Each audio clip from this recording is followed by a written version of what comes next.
बच्चा, तो कैसे हो आप सब? सो बच्चा, आई होप कि आप लोगों ने बायोटेक्नोलॉजी पूरी लाइन बाय लाइन पढ़ ली, उसके कंसेप्चुअल क्वेश्चन सॉल्व कर लिए। अब हम वो पार्ट करेंगे जिसमें बच्चा आप लोग सबसे ज्यादा परेशान होते हो, और वो पार्ट है assertion and reason. And I hope कि आप लोग अब प्रैक्टिस कर करके एजर्शन एंड रीजन करना सीख गए होंगे, और अब आप उसमें एक्सपर्ट हो रहे होंगे धीरे धीरे। विद टाइम बच्चा आप एकदम परफेक्टली आप आंसर करने लगोगे, आपको कोई भी प्रॉब्लम नहीं होगी। And this is the only solution कि आपको ज्यादा से ज्यादा प्रैक्टिस करनी है, अदरवाइज इसका कोई शॉर्टकट नहीं। आप सोचो कि आपको एजर्शन रीजन ऐसे ही आ जाए, नहीं। आप एनसीईआरटी पढ़ो, प्रीवियस ईयर क्वेश्चन करो, और उसके बाद एजर्शन रीजन सॉल्व करो। एक एक क्वेश्चन इजीली समझ आ जाएगा। If your concept is strong, आप एजर्शन रीजन गलत नहीं करोगे, और अगर आपका कंसेप्ट वीक है तो आप डेफिनेटली एजर्शन एंड रीजन गलत करोगे।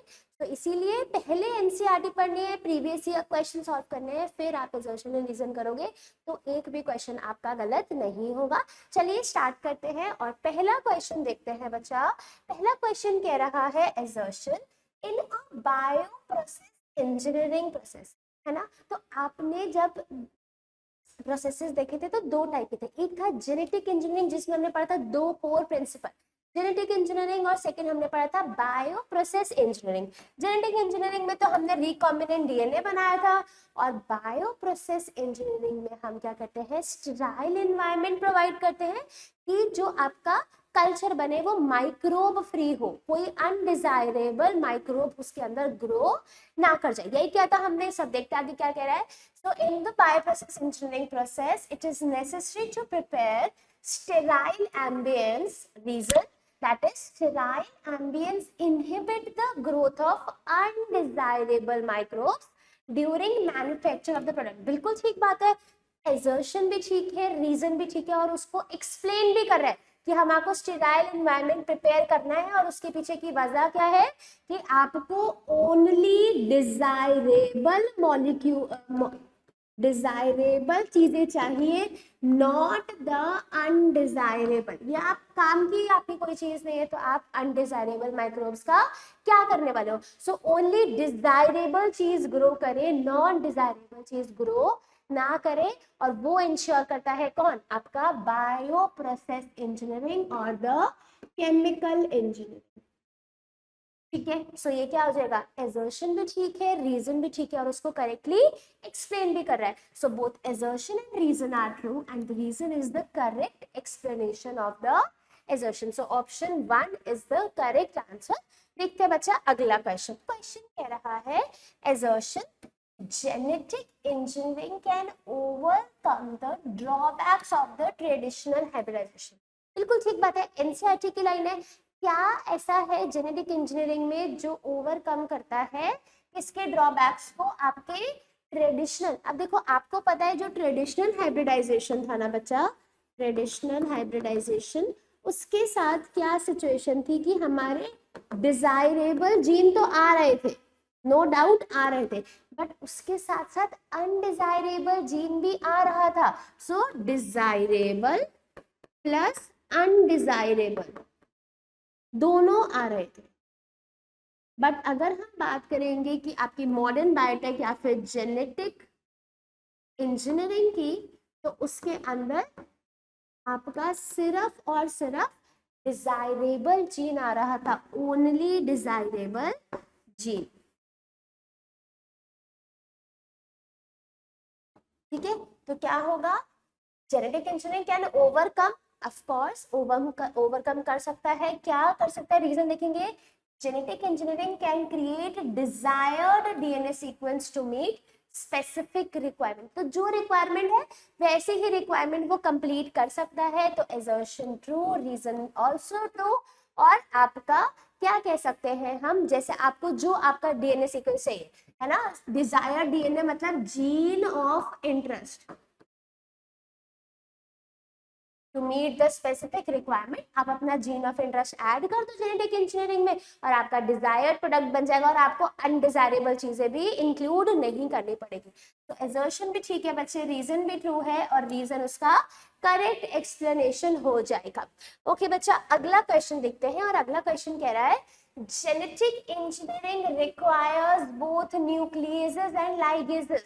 जेनेटिक इंजीनियरिंग में आपके जो एंजाइम्स यूज होते हैं जिसमें से वन ऑफ द एंजाइम है न्यूक्लियसेस और दूसरा है लाइगेसेस। न्यूक्लियसेस में आप बताते हैं कौन सा, रिस्ट्रिक्शन एंजाइम, और उसमें से भी मोर स्पेसिफिकली आपका रिस्ट्रिक्शन एंडोन्यूक्लियसेस, रिस्ट्रिक्शन एंडोन्यूक्लियसेस, राइट। और एक कौन सा होता है, एक्सोन्यूक्लियसेस। तो एक एंडो एक एक्सो। ओके, अब क्या होगा कि अगर हम बात करेंगे तो दोनों रिक्वायर्ड है, यस। आपका रिस्ट्रिक्शन एंडोन्यूक्लियस भी रिक्वायर्ड है और एक लाइगेसेस। एक आपका सीजर की काम कर रहा है और एक आपका पेस्टिंग में काम कर रहा है। So this is the molecular scissor.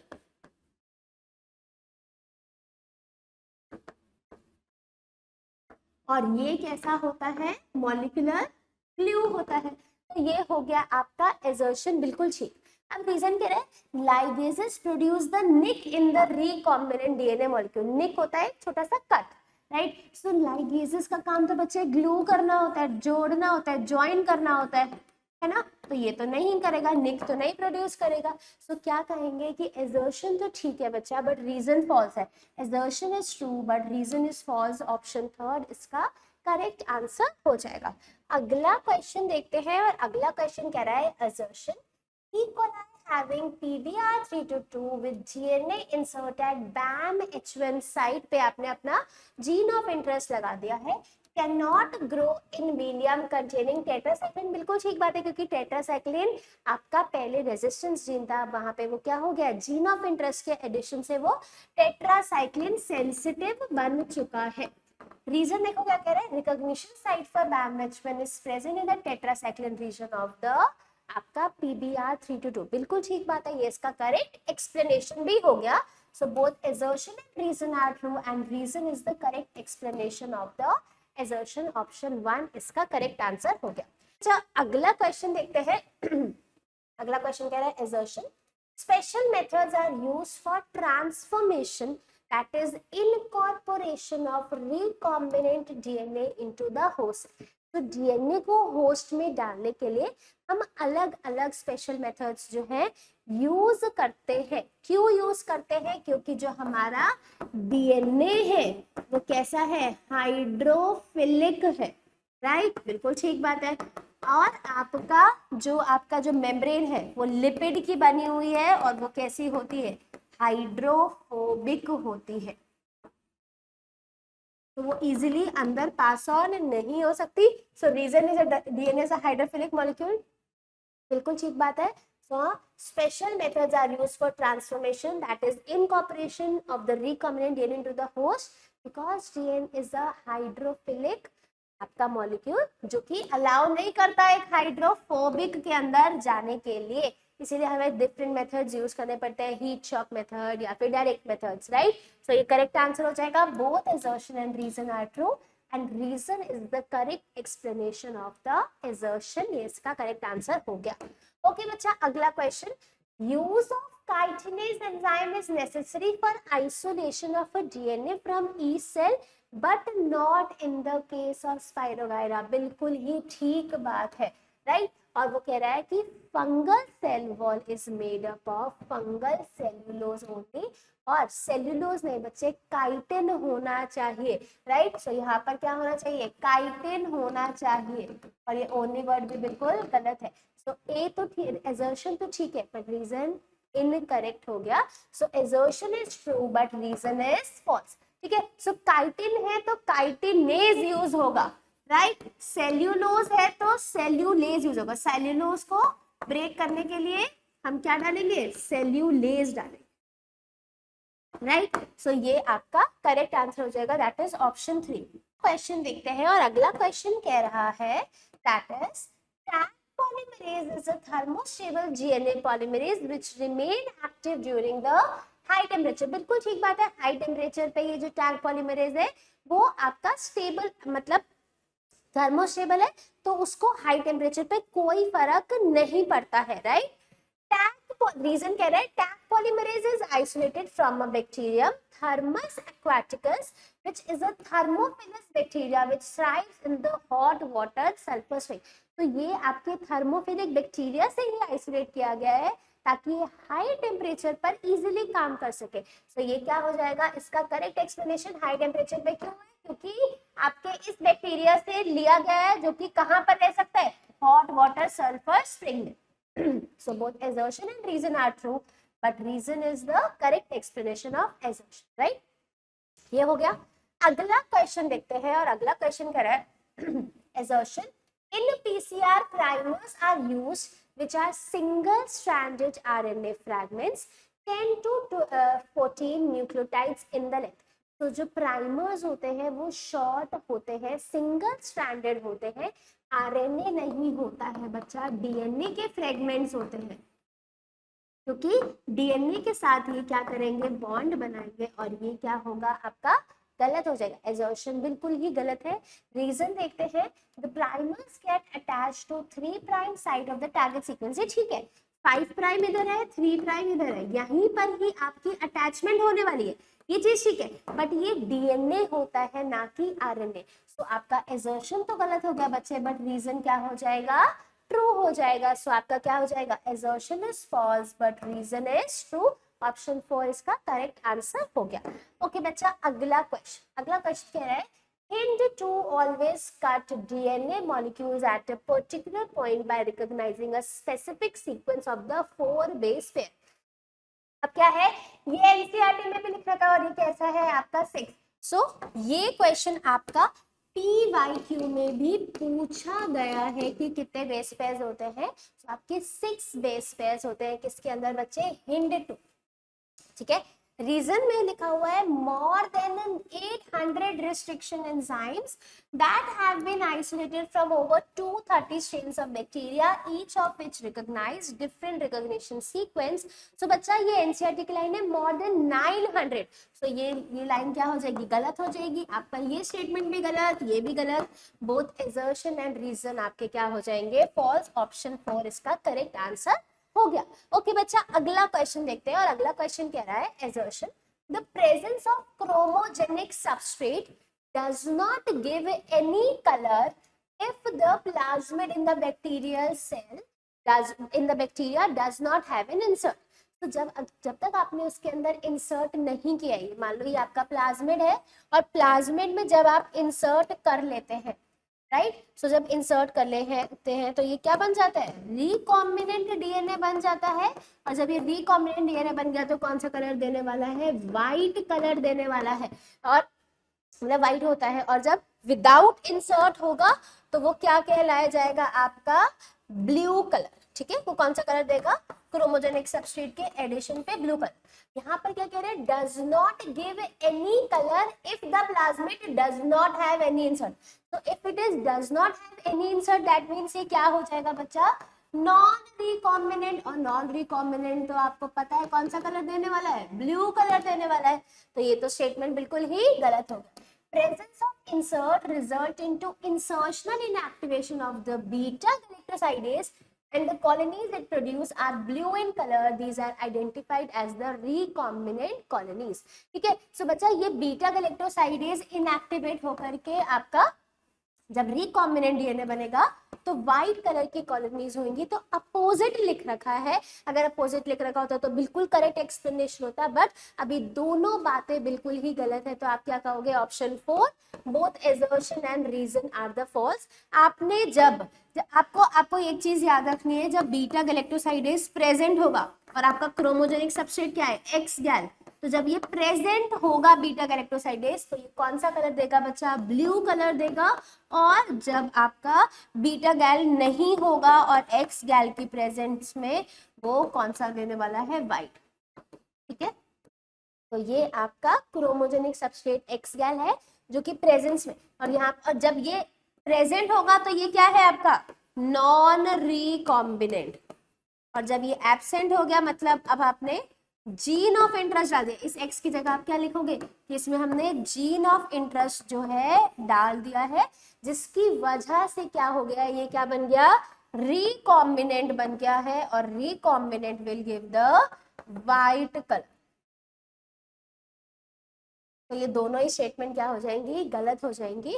अगला क्वेश्चन देखते हैं बच्चा। अगला क्वेश्चन कह रहा है the fragments of DNA can be separated by a technique known as gel electrophoresis. बिल्कुल ठीक है, हम उसे सेपरेट करते हैं, लास्ट में कट करते हैं, इल्यूजन का प्रोसेस होता है वो। Reason, since DNA fragments are positively charged molecule, they can be separated by forcing them to move towards the anode। पहली ही लाइन बिल्कुल गलत हो गई है। कैसा होता है ये, नेगेटिवली चार्ज होता है, ठीक है। So this is negatively charged molecule. तो स्टेटमेंट गलत, पहले वाला ठीक है और ये वाला क्या हो जाएगा, गलत हो जाएगा। सो assertion is true but reason is false। आगे पढ़ लेते हैं क्या लिखा है। they can be separated by forcing them to move towards the anode under an electric field through a medium or the matrix। तो ये ठीक है, बट आपको क्या देना है कि वो नेगेटिवली चार्ज होता है, ना कि बच्चा पॉजिटिवली चार्ज होता है, ठीक है। अगला क्वेश्चन देखते हैं। अगला क्वेश्चन कह रहा है assertion, the cells can be multiplied in a continuous culture system wherein the used medium is drained out from one side while fresh medium is added from the other to maintain the cells in their physiologically most active log or the exponential phase। So continuous system में यही है कि आप अपना एक ही particular time पे क्या हो रहा है कि आप अपना मीडियम ऐड करे जा रहे हो और आपका जो प्रोडक्ट है वो क्या है, आपका यूज मीडियम जो है ड्रेन आउट करे जा रहे हैं और फ्रेश मीडियम हम उसके अंदर डाल जा रहे हैं। इधर से फ्रेश डाल रहे हैं और यूज्ड वाला ड्रेन आउट होकर के बाहर आ रहा है, ठीक है। यूज्ड वाला ड्रेन आउट होकर के बाहर आ गया। Reason, the continuous culture system produces a smaller biomass leading to lesser yield। तो गलत हो गया। कल्चर ये क्या करता है, लार्जर चीजें प्रोवाइड करता है, लार्जर स्केल के लिए हम करते हैं, तो ये गलत हो गया। स्मॉलर बायोमास नहीं देगा, it leads to the lesser yield, नहीं हायर यील्ड के लिए हम ये करते हैं, राइट। सो assertion तो ठीक है बच्चे, बट रीजन फॉल्स है। so assertion is true but reason is false। Option third इसका करेक्ट आंसर हो जाएगा। ओके बच्चा, अगला क्वेश्चन कह रहा है assertion, in the annealing step of PCR, the primers are added at the free 3 end of the target DNA। बिल्कुल ठीक बात है, no doubt at all। ये आपका PCR का है, that is ये आपका डबल स्टैंडर्ड DNA, ये डबल स्टैंडर्ड DNA है, ठीक है। ये अलग अलग हो जाएंगे और यहाँ आपके 3 प्राइम एंड पे प्राइमर का एडिशन होने वाला है, यहाँ पर प्राइमर का एडिशन होगा और ये कंफर्म बिल्कुल ठीक है। तो और ये स्टेप कौन सा होता है, अनीलिंग स्टेप पर हम ऐड ऑन करते हैं, ठीक है। सो ये हो गया। अगला चीज देखेंगे, reason, the extension step is catalysed by Taq polymerase at a temperature of 72 degree Celsius. और ये टैग पॉलीमरेज थर्मोफिलिक बैक्टीरिया से आया है और हाई टेम्परेचर पे वर्क कर सकता है और एक्सटेंशन कितने पे काम करता है, आपका 72 डिग्री सेल्सियस पे काम करता है। एजर्शन भी ठीक है बच्चे, रीजन भी ठीक है और इसका पर करेक्ट एक्सप्लेनेशन नहीं है। सो क्या हो जाएगा, both assertion and reason are true but reason is not the correct explanation of the assertion। so ये आपका करेक्ट आंसर हो गया। ओके बच्चा, अगला क्वेश्चन कह रहा है assertion, in eco R1 the letter R represent the species। बिल्कुल ही गलत बात है। स्पीशीज कौन रिप्रेजेंट करता है, जैसे ये लिख रखा है इको R1। सो ये जो फर्स्ट वर्ड है वो जीनस होता है, CO क्या होता है, दिस इज द स्पीशीज। सो ये कैसा है आपका, ये आपके सेकंड और ये स्मॉल वर्ड पे, कैपिटल में तो स्पीशीज होता ही नहीं है, राइट। तो आपने ये देख लिया। अब ये जो R है कैपिटल लेटर में लिख रखा है, अब ये जरूरी नहीं है कि कैपिटल होगा या स्मॉल होगा, इट कैन वेरी, कोई दिक्कत नहीं है। पर ये जो आपका R दे रखा है, this is the strain not the species, right. Species का स्ट्रेन कौन से स्ट्रेन से आइसोलेट किया गया है, तो represent the species from which restriction endonuclease has been isolated। तो ये बिल्कुल ही गलत बात हो गई। रीजन भी देख लेते हैं क्या लिखा है, in the restriction endonuclease eco R1 the Roman number 1 represent the type of restriction enzyme whether it is of type 1, 2 or 3। तो बच्चा ये जो 1, 2 और 3 है, ये ऑर्डर होता है, किस ऑर्डर में हमने इसको आइसोलेट किया है, तो ये क्या हो जाएगा, ये भी गलत हो जाएगा। टाइप 1, टाइप 2, टाइप 3 ये नहीं होता है। इको R1, इको R5 ये ऑर्डर ऑफ डिस्कवरी है, ऑर्डर ऑफ किस ऑर्डर में आइसोलेट किया गया है, तो ये भी गलत, एजर्शन भी गलत, रीजन भी गलत। तो both assertion and reason are the false statement, option 4 इसका करेक्ट आंसर हो गया।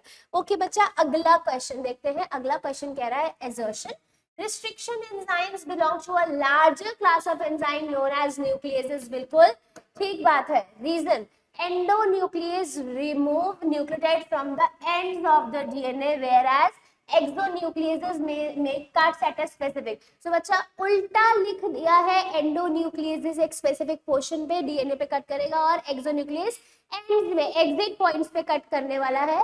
तो क्या होगा इसके अंदर, ये रीजन गलत हो गया और assertion ठीक हो गया। So assertion is true but reason is false. क्यों फॉल्स है, बस यहाँ पे एक्सो होता और यहाँ पर एंडो होता, रिवर्स कर देते तो ठीक हो जाता, बट अभी क्या है आपका रिवर्स कंडीशन दे रखी है तो ये गलत हो जाएगा। ठीक है बच्चा, अगला क्वेश्चन देखेंगे। अगला क्वेश्चन कह रहा है assertion the RNA can be removed by the treatment with ribonuclease whereas protein can be removed by the treatment with the protease। so RNA को डाइजेस्ट कराने के लिए हम राइबोन्यूक्लियस डालेंगे जिसमें राइबोन्यूक्लिक एसिड ब्रेक हो जाएगा और प्रोटीन को रिमूव करने के लिए हम प्रोटीएज डालेंगे। बिल्कुल ही ठीक बात है। डीएनए को आइसोलेट करना है तो डीएनए को आइसोलेट हमारे को कराना है तो हमें उसके आसपास की जितनी चीजें हमें उसको खत्म करना पड़ेगा ताकि सिर्फ प्योर फॉर्म में डीएनए बाहर निकल के आए। तो प्रोटीन को डिस्ट्रॉय करेंगे हम, आपके आरएनए को डिस्ट्रॉय करेंगे, सब चीजें हमने यूज करेंगे। ठीक है। Reason, purified DNA ultimately precipitate out after the addition of the chilled ethanol. So इसके अंदर आपका प्योरिफाइड, अब बचा कुछ क्या, बाकी सब हमने डिस्ट्रॉय कर दिया और अब इसके अंदर हमारे को चिल्ड इथेनॉल से बाहर निकाल देंगे। तो assertion भी ठीक है और रीजन भी ठीक है और इसीलिए ये क्या हो जाएगा, बट इसका कोई करेक्ट एक्सप्लेनेशन नहीं है। तो both assertion and reason are true but reason is not the correct explanation of the assertion, right. So ये हो गया आपका। अब अगला क्वेश्चन देखते हैं। अगला क्वेश्चन कह रहा है assertion traditional hybridization procedure used in the plants and animal breeding very often lead to inclusion and multiplication of undesirable genes along with the desired gene। बिल्कुल ठीक बात है। देखो आपको ये पता है जो ट्रेडिशनल हाइब्रिडाइजेशन है ना बच्चे, वो इसीलिए उतना ट्रेडिशनल जो मेथड है उसके अंदर क्या सिचुएशन है कि हमारे को जीन ऑफ इंटरेस्ट तो मिल रहा है पर उसके साथ हमारे को अनडिजायर्ड जीन भी फ्री गिफ्ट में मिल रहा है, पर हमारे को वो अनडिजायर्ड जीन काम नहीं, हमारे को नहीं चाहिए। इसीलिए हमने रिकॉम्बिनेंट डीएनए टेक्नोलॉजी पे आए जिसमें हम सिर्फ अपना जीन ऑफ इंटरेस्ट निकाल सकते हैं। इसीलिए ट्रेडिशनल मेथड से ज्यादा एडवांस मेथड कौन सा है आपका, मॉडर्न टेक्नोलॉजी और रिकॉम्बिनेंट डीएनए टेक्नोलॉजी। ये बिल्कुल ठीक हो गया। रीजन की बात करेंगे बच्चा, तो रीजन में क्या कह रहा है, sexual reproduction provide opportunities for variation and formulation of unique combination of genetic setup, some of which may be beneficial to the organism as well as the population। तो आपको पता है सेक्सुअल रिप्रोडक्शन में ही हम सिर्फ और सिर्फ जो है वेरिएशंस करा सकते हैं, बट आपके ए सेक्सुअल तो एज इट इज जेनेटिकली एकदम क्लोन होते हैं, जेनेटिकली सिमिलर होते हैं, उनके अंदर कोई वेरिएशन नहीं होती और variations we need for the evolution. So they are some of which may be beneficial to the organism as well as the population. ये स्टेटमेंट ठीक है, ये स्टेटमेंट ठीक है, पर इन दोनों का इन दोनों से कोई रिलेशन नहीं है। सो क्या हो जाएगा, both assertion and reason are true but reason is not the correct explanation of the assertion। option 2 इसका करेक्ट आंसर हो गया है। ठीक है बच्चा, अगला क्वेश्चन देखेंगे और अगला क्वेश्चन कह रहा है assertion in order to force bacteria to take up the plasmid bacterial cells first be made competent to take up the DNA। DNA को लेने के लिए पहले हमारे को होस्ट सेल को रेडी करना पड़ेगा और हमारे को उसको कॉम्पिटेंट बनाना पड़ेगा। बिल्कुल ठीक बात है। The reason, bacterial cells are made competent by treating them with a specific concentration of divalent cation such as magnesium। बस यहीं पे खराब कर दिया, कैल्शियम होता है। ठीक है, कैल्शियम डालते हैं जिसकी वजह से वो जो बैक्टीरिया है वो कॉम्पिटेंट बन जाता है और डीएनए को टेकअप करने के लिए रेडी हो जाता है। तो assertion तो ठीक है बच्चे बट रीजन आपका गलत तो हो गया है। सो क्या हो जाएगा आपका, बोथ assertion is true but reason is false statement. ठीक है बच्चा, अगला क्वेश्चन देखेंगे और अगला क्वेश्चन कह रहा है assertion genetic engineering involves the technique to alter the chemistry of genetic material DNA और RNA। जेनेटिक मॉडिफिकेशन में हम डीएनए और आरएनए के अंदर ही तो चेंजेस कर रहे हैं to introduce this into host organism and thus change the phenotype of the host organism. जब वो उसके अंदर चले जाएगा तो phenotype change हो जाएगा host organism का. Reason, sexual reproduction preserve the genetic information while asexual permits the variation. उल्टा लिख दिया बच्चा, सेक्सुअल जो होता है वो वेरिएशन लेकर के आता है और एसेक्सुअल प्रिजर्व करता है जेनेटिक इंफॉर्मेशन को. एसेक्सुअल क्या करता है? Preserve the genetic information, preserve the genetic information. ठीक है, सो ये हो जाएगा आपका. सो ये बिल्कुल ही गलत, बट पहले वाला बिल्कुल ठीक है, कोई गलती नहीं है. हम ऑल्टर कर रहे हैं केमिस्ट्री किसकी? डीएनए और आरएनए की, और हम उसको होस्ट सेल में डाल रहे हैं जिसकी वजह से फिनोटाइप चेंज हो जाएगा. जीनोटाइप तो होगा ही होगा चेंज, बट फिनोटाइप भी चेंज होता है. तो एजर्शन ट्रू है बच्चा, बट रीजन कैसा हो जाएगा? फॉल्स हो जाएगा. ओके, अगला क्वेश्चन कह रहा है assertion, transformation is the procedure through which a piece of DNA is introduced into a host bacterium. बिल्कुल ठीक है, हमने फॉरेन डीएनए उसके अंदर डाल दिया, वो जो बैक्टीरिया है वो ट्रांसफॉर्म हो गया. बिल्कुल ठीक बात है. The normal E. coli carries resistance against antibiotic like ampicillin, chloramphenicol, tetracycline और kanamycin etc. ये NCERT की लाइन है. Natural E. coli के अंदर ऐसी कोई एंटीबायोटिक रेजिस्टेंस जीन नहीं होता और ये गलत हो जाएगी. So it does not carry. ठीक है, कैरी नहीं करता है. अगर कैरी अगर लिखा था डज नॉट कैरी तो ये स्टेटमेंट बिल्कुल ठीक हो जाती. तो आपका assertion तो ठीक है बच्चे, but reason false. Again third option, assertion is true but reason is false. ये बहुत ही माइन्यूट होता है, तभी बच्चे ना देखते नहीं है. इसीलिए ये क्वेश्चंस प्रेफरेबली इसलिए कि आप देखो कि क्या आपने कोई चीज, जो चीज स्किप नहीं करनी है वो, क्योंकि जनरली क्या होता है हम जल्दी जल्दी पढ़ते हैं कि does not, not, incorrect, correct, include, exclude, ये वर्ड्स हम पढ़ते नहीं और हमारे क्वेश्चंस गलत हो जाते हैं. राइट. ओके, अगला क्वेश्चन कह रहा है each cycle in a PCR is known as a thermal cycle. बिल्कुल ठीक बात है, क्योंकि टेम्परेचर डिपेंडेंट है तो इसको हम थर्मल साइकिल कह रहे हैं. No doubt at all. ठीक है.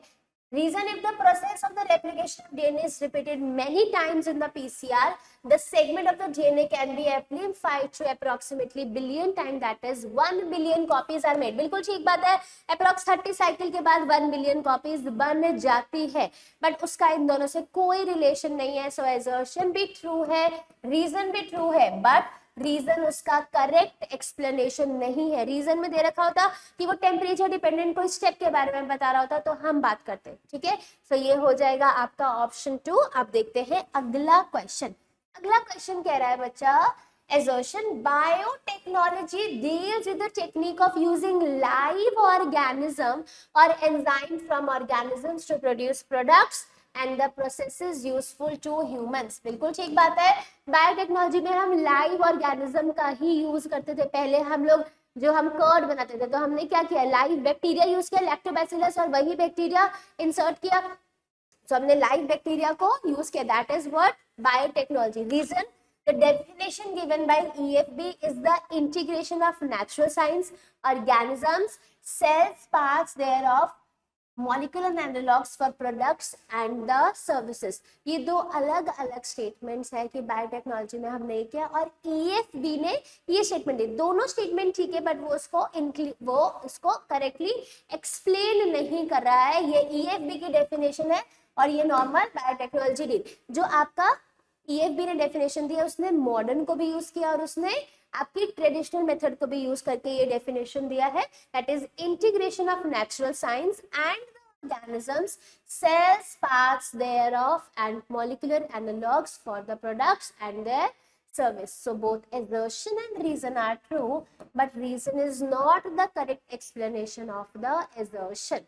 तो ये बात बिल्कुल ठीक हो गई. ओके बच्चा, अगला क्वेश्चन कह रहा है assertion, disarmed plasmid of the agrobacterium tumefaciens is used as a cloning vector. बिल्कुल ठीक बात है, डिसआर्म करना जरूरी है. अगर डिसआर्म नहीं किया तो फिर वो उसको डिसीज कॉज कर देगा. सो मेक श्योर कि डिसआर्म वर्ड लिखा हो.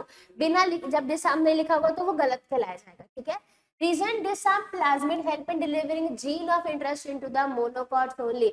यहाँ तक बिल्कुल ठीक था, बट ये डाइकॉट होता है, मोनोकॉट नहीं होता है. तो एजर्शन तो ठीक है बच्चा, बट रीजन यहाँ लास्ट में आकर के गलत कर दिया। हम लोग बहुत जल्दी जल्दी देखेंगे, disarm pathogen use in the delivering gene, बिल्कुल ठीक बात है, मोनोकॉट वर्ड नहीं पढ़ेंगे और आंसर गलत हो जाएगा। ठीक है, तो एजर्शन तो ठीक है बच्चा, बट रीजन क्या हो जाएगा, फॉल्स, ऑप्शन 1 इसका करेक्ट। अब बच्चा हमेशा ये ऐसा नहीं होगा कि फर्स्ट पे यही लिखा हुआ है assertion is true, reason is true and correct explanation, no, you have to search for the options की कहाँ पर क्या लिखा हुआ है। ये मत सोचना कि हमेशा 1 यही होगा, हमेशा 2 यही होगा, ऊपर नीचे कर सकते हैं। सो मेक श्योर कि आप पूरा ऑप्शन पढ़े ध्यान से कि क्या लिखा हुआ है, क्योंकि दिमाग में फिट रहे। फर्स्ट ऑप्शन हमेशा ये होता है both A and R are true, R is the correct explanation, और सेकेंड ऑप्शन होता है both A and R are true और reason is the not the correct explanation. तो ये गलती नहीं करना, ऊपर नीचे ये हो सकते हैं। ठीक है बच्चा, अगला क्वेश्चन देखेंगे। अगला क्वेश्चन कहता है assertion, one antibiotic resistance gene of vector PBR322 helps in selecting the transformants and another one in selecting the recombinant. So antibiotic resistance gene जो होता है, तो देखो ये बिल्कुल ही सही बात है कि आपके पास, अगर हम एक एग्जांपल लेते हैं प्लाज्मिड PBR322 का, अब देखो इसके अंदर क्या किया, प्लाज्मिड PBR322 में 2 एंटीबायोटिक रेजिस्टेंस जीन होते हैं, एक का नाम है टेट्रासाइक्लिन रेजिस्टेंस और एक का नाम है ampicillin resistance gene, right. So ये हो गया, एक यूज करेंगे हम जिसमें से हम डिफरेंशिएट करेंगे किसको, ट्रांसफॉर्मेंट्स को, और फिर हमने जब नॉन ट्रांसफॉर्मेंट और ट्रांसफॉर्मेंट्स, तो नॉन ट्रांसफॉर्मेंट्स और ट्रांसफॉर्मेंट्स में से पहले हम ट्रांसफॉर्मेंट्स को चूज करेंगे, तो हम एक एंटीबायोटिक रेजिस्टेंस जीन्स की वजह से हम इसमें चूज कर सकते हैं। दूसरी बार हम लोगों को सिलेक्शन करना है नॉन रिकॉम्बिनेंट, और रिकॉम्बिनेंट के लिए तो हमारे को दूसरा यूज करना पड़ेगा, another one in the selecting recombinants. कैसे करते हैं ये आपको बहुत अच्छे से पता ही है, कि सबसे पहले मान लेते हैं कि अगर हमारा जो जीन ऑफ इंटरेस्ट है ना बच्चा, ये मान लो कि ये प्लाज्मिड है और आपने जीन ऑफ इंटरेस्ट यहाँ पर इंसर्ट किया है, राइट। सो जब यहाँ पर इंसर्ट किया है, नाउ ये जो टेट्रासाइक्लिन रेजिस्टेंस जीन था, अब ये बन जाएगा टेट्रासाइक्लिन सेंसिटिव, ठीक है। सो टेट्रासाइक्लिन सेंसिटिव बन गया, ठीक है। और दूसरी बात अब इसके अंदर क्या होगी कि, और ये आपका रिकॉम्बिनेंट होगा, नॉन रिकॉम्बिनेंट जो है अभी भी एम्पिसिलिन रेजिस्टेंस है और टेट्रासाइक्लिन रेजिस्टेंट है, राइट। सो इसके अंदर क्या होगा, so the non recombinants can grow on both antibiotic rich medium, क्योंकि दोनों रेजिस्टेंस जीन अभी भी है, while the recombinants grow only on a single medium due to insertional inactivation, और recombinant वाला सिर्फ आपके एम्पिसिलिन पे ग्रो करेगा, नॉट ऑन द टेट्रासाइक्लिन। सो बिल्कुल ठीक बात है। सो ये क्या हो जाएगा, आपका करेक्ट आंसर हो जाएगा। तो ये दोनों स्टेटमेंट्स बिल्कुल ही करेक्ट है और करेक्ट एक्सप्लेनेशन भी है। So both A and R are true and R is the correct explanation. Option 3 इसका correct answer हो जाएगा। ठीक है बच्चा, अगला क्वेश्चन देखेंगे। अगला क्वेश्चन कह रहा है, before transformation with recombinant DNA, the host has to be made competent to receive it. तो host में DNA एंटर करने से पहले हमारे को होस्ट को competent बनाना होता है, ठीक है, बिल्कुल ठीक बात है। अब reason, DNA is a hydrophobic molecule, गलत लिख दिया बच्चा, डीएनए हाइड्रोफिलिक होता है, राइट। सो ये क्या हो जाएगा, गलत स्टेटमेंट हो जाएगी, आपका रीजन बिल्कुल ही गलत। And can not pass through the cell membrane, hence the host is made competent, बिल्कुल ही गलत बात हो गई, दैट इज हाइड्रोफोबिक नहीं हाइड्रोफिलिक होता है। तो आपका एजर्शन तो ठीक हो गया बच्चे, बट रीजन फॉल्स। तो A is true but R is false, hydrophilic होता है ना कि हाइड्रोफोबिक। ओके बच्चा, अगला क्वेश्चन देखेंगे। अगला क्वेश्चन कह रहा है, in the genetic engineering the chemistry of the genetic is altered to introduce change in the host organism, बिल्कुल ठीक बात है। हम जेनेटिक मटेरियल में चेंज करते हैं, डीएनए आरएनए में चेंजेस होते हैं। Reason, the changes brought about by genetic engineering change the genotype but not the phenotype। नहीं बच्चा, phenotype भी चेंज होता है, जीनोटाइप तो हो ही रहा है बट phenotype भी चेंज हो जाता है। तो ये नॉट वर्ड पे यहाँ पर गलत हो गया। सो एजर्शन ठीक है, रीजन फॉल्स है। So A is true but R is false, option 1 इसका करेक्ट एक्सप्लेनेशन हो गया। ठीक है, आंसर अगला क्वेश्चन देखेंगे। assertion during isolation of genetic material DNA chilled ethanol is use, किसके लिए? प्रेसिपिटेट करने के लिए। ठीक है, और डीएनए फिर बाहर आ जाएगा।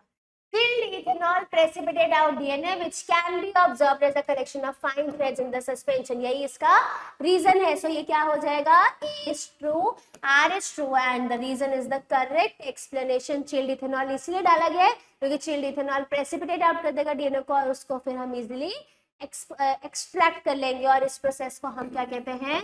स्पूलिंग कहते हैं। राइट, सो ये आपका हो गया। अगला क्वेश्चन देखेंगे। अगला क्वेश्चन कह रहा है assertion type 2 restriction endonucleases are used in the genetic engineering, बिल्कुल ठीक बात है। Reason type 2 restriction endonuclease recognize the specific palindromic nucleotide sequence in the DNA and cut within it। so ये भी बिल्कुल ठीक बात है। so type 2 जो है आपका कट करता है एक स्पेसिफिक पैलेंड्रोमिक सीक्वेंस और इसीलिए हम उसको यूज करते हैं जेनेटिक इंजीनियरिंग के लिए। सो ये क्या हो जाएगा? ए भी ट्रू है, आर भी ट्रू है और इसको करेक्टली एक्सप्लेन भी कर रहा है क्योंकि, तो ये क्या आंसर हो जाएगा? Option 3, both A and R are true and R is the correct explanation of your assertion। Okay बच्चा, अगला क्वेश्चन देखेंगे। अगला क्वेश्चन कह रहा है assertion in vitro fertilization leading to a test tube baby is included under the umbrella of the biotechnology, बिल्कुल ठीक बात है। हम ओवम और स्पर्म का फ्यूजन करा रहे हैं, आउटसाइड द बॉडी करा रहे हैं। सो ये क्या हो जाएगा? बायोटेक्नोलॉजी है। ठीक है, तो ये आपका test tube baby is included और in vitro fertilization. Reason the definition of biotechnology given by EFB encompasses only modern molecular biotechnology view, गलत हो जाएगा बच्चा। सो EFB ने ट्रेडिशनल व्यू भी लिया था और मॉडर्न व्यू भी लिया था, तब जाकर के कंबाइंड डेफिनेशन दिया था। तो ये बात बिल्कुल गलत हो जाएगी, रीजन बिल्कुल फॉल्स हो जाएगा। आपका assertion ट्रू है।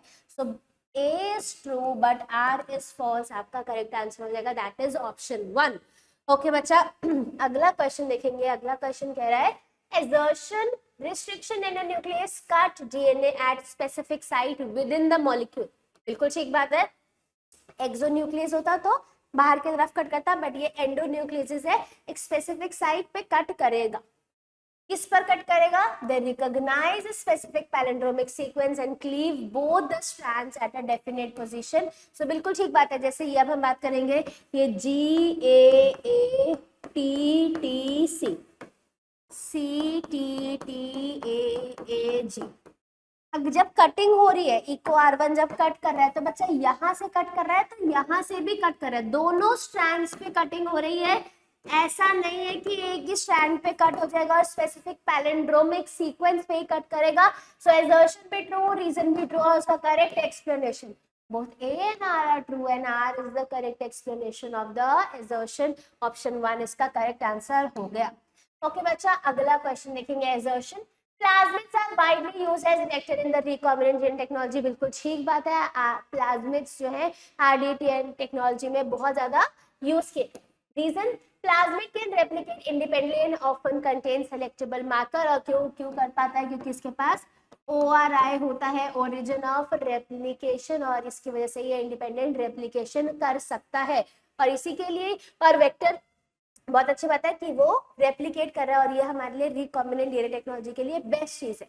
राइट, सो ये इसीलिए यूज कर पा रहा है और इसका करेक्ट एक्सप्लेनेशन हो जाएगा, both A and R are true and R is the correct explanation of assertion। Option 1 इसका करेक्ट आंसर हो गया। ओके बच्चा, अगला question assertion for multiplication of an alien DNA inside the host the vector must have origin of replication, बिल्कुल ठीक बात है। सभी रेप्लिकेशन करने के लिए, मल्टीप्लाई करने के लिए ORI होना जरूरी है, ओरिजिन ऑफ रेप्लिकेशन होना बहुत जरूरी है।